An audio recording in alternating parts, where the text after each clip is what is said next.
Then you go to the Middle East. What's in the Middle East? A certain nation called the Arabs.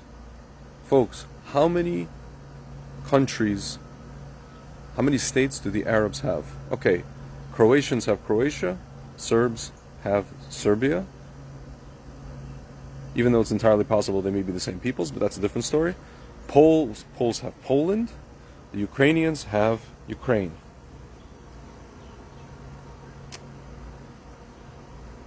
Albanians have Albania. The Turks have Turkey. The Spanish have Spain. The Portuguese have Portugal. Folks, how many countries, how many nation states do the Arabs have? I'm going to let you guess. Ethnically, Arabian, ethnically Arab countries. There are 19 ethnically Arab countries. 9-effing-teen. How many Arab-speaking countries are there? 22, if you include Djibouti, Somalia, and Sudan. 22. And there may be even more. Folks, how many Muslim countries are there? Okay, now we're going to get into religion. It doesn't really matter because you can say how many Christian countries. Fine. Folks, how many Jewish countries are there? As we know, only one. Oh, by the way, no one says anything to any of these Arab countries about xenophobia or racism or bigotry. What's their official language? You ask them. Arabic. Arabic. You go to Iran. What's your official language? Persian. Persian. You come to Israel. It's a Jewish state, ethno-Jewish state, with official language being Hebrew. Oh! Racism, bigotry, xenophobia. Folks, to be honest with you, or as we say in Israel, to be honest with you, I don't even care about the double standards, or the double standard. I'm not coming here to claim victimhood. What I'm coming here to tell you, why am I telling you all this? I'm coming here to tell you that we should stop caring what anybody thinks. We are a distinct nation. We are actually a nation that is not formed by race, even though there is genetics involved and everything like that, epigenetics, whatever, right? But we originally are a nation that is formed by what? The Torah.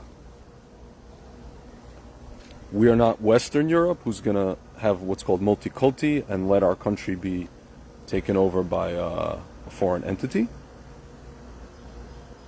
We are not Eastern Europe, who actually are xenophobic and don't let anybody else into their country. And if you come into their country, they're gonna be very, they're not gonna let you live there. They're not gonna give you seats in their parliament. We are Israel, right? We allow foreigners to live in our country, but we have conditions. There's the Torah. Again, if you go back to the Torah, it tells you a foreigner, what's called a ger toshav, can live in our country as long as he doesn't what? He doesn't murder us. That's all you got to do. You're an Arab, you're a, Cherkess, you're a, whoever you are, Filipino, you're a Thai, whoever you are, whatever you want to be, whatever you want to identify as, all you got to do to live in Israel, even to have Israeli citizenship, is just what? Not murder us. We have that in the Torah, right? We actually, dafka, are not xenophobic. You know who is xenophobic? All those Eastern European countries are dafka xenophobic. They are. Nobody calls them that. And frankly, I don't even care. It doesn't bother me. They can be xenophobic all they want. Really. We are not. And yet, we want to have an ethno-religious, state.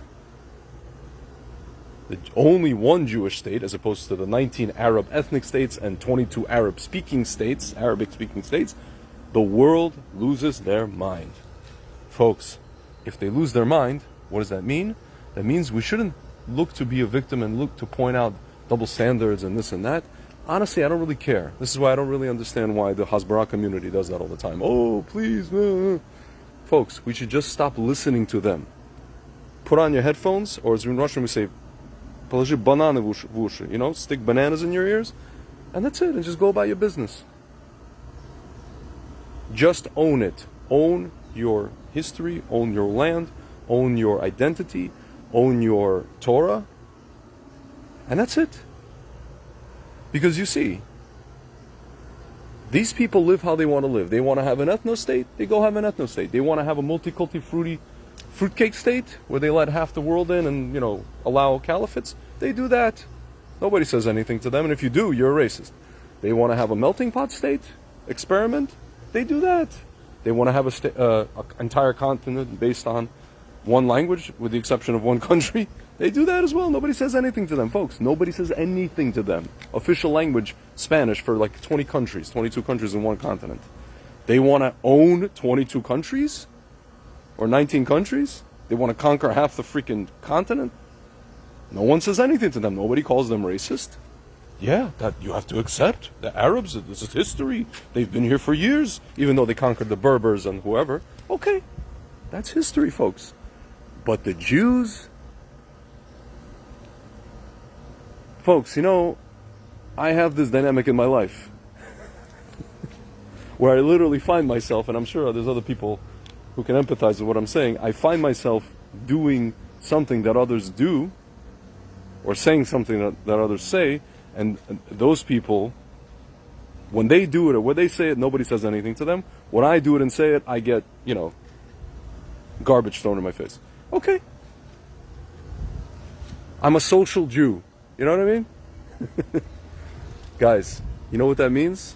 When you become what's called a social Jew, or when you're Israel, or when you're the Jewish people, it just means the only way to remedy that, the only way to operate when that happens, is to just not give a damn and just go about your business and do what you're going to do and let people cry about it and let them bitch about it. And eventually they're just going to be like, okay, this person owns their own stuff, or this nation or these people own their own thing, whatever it is that that's about them, or what they're up to, or what they're doing. In this case, the Torah and Jewish history and our land. And that's it. And when we do that, what I find from history, when the Jewish people do that, guess what happens, guys? The world follows suit.